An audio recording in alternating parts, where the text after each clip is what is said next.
Gusto ko lang i-share akong stories ang college pa ko sang 2013. Pasensya na pero mas stay lang ko anonymous. Hindi ko gusto mabalaan ako identity kahit iya ka barkada ko. Sang isa ka gabi, kapapulit ako kat barkada ko sang college ko halin sa amon na afternoon shift sa hospital. Amon shift until alas 11 sang gabi. Kadang barkada ko ni mayara siya sang salakyan niya. Di ako kad mga groupmates ko nag-decide na masabay sa iya auto. Kay total amon mga balay along the way sa house niya eh. Kad gabi na gidaabi. Basi mabudayan kami mag-commute sa gabi. Kad delikado pa. Gi-star ko sa Santa Barbara town. Pero barkada ko sa pabiyag star. Iba na mo na upod. Nagsabay sa amon. Pero matagaharo man lang sila. So sila gid una ging drop sa house nila. Kad usually sa front seat ako nagapungko per me. Pero wala ako ginatulong gid dito sa Santa Barbara. Medyo layo na para sa iya. Kad sigurado gusto man niya magpahuway man magabot sa balay. Te gapa-drop lang ko sa Pavia Plaza sa gabi. Tas ginatawag ko na lang dayon papa ko nga sugaton lang ko sa plaza. Pero sini nga gabi ang barkada ko nag-decide na idulong yagit ko sa Santa Barbara. Pag-abot na namon sa Pavia area pa lang sa isa ka main road going to my town. Ang dason na matabo sa amon agyan ni sigurado hindi namon malimtan ni hasta sa kamatayan namon. Ako na ulo kulpila nagpanalamig as if na daw kamot nagkapot sa ulo ko. Wala ko anay na mind at first.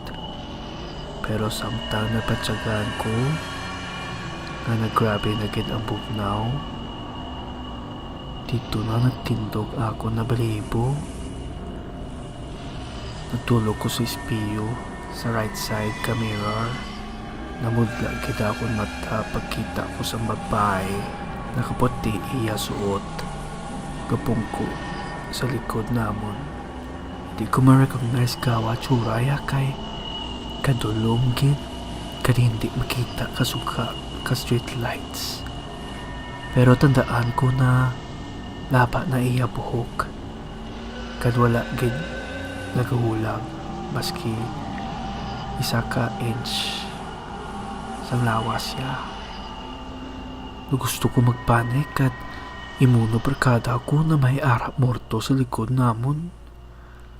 Galing nawori man ko na basi makipot siya kad gulpi lang maaksidente kami sa dalan sa sobra kakulpa. So ang yubra ko impiyong ko ako na duwa ka mata ka nag-recite sa Lord's Prayer.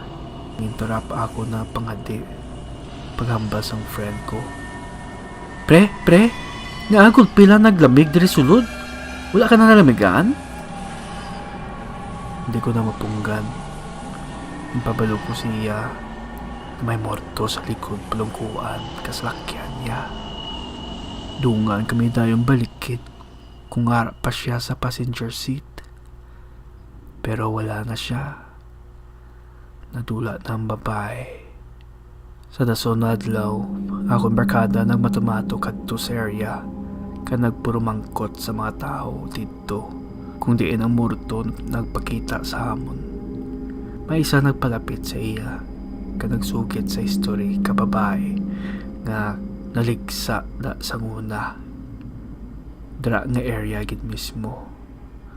Kay may arap man gid daw naka-experience nga ang babae ni kasabay sakay sa imo sa gabi. Pasibla ka pabalo lang ang babae na maghalong barkada ko mag-drive sa gabi. Ukon Kapangita pa siya sa hustisya kung sino nagpunggo sa iya.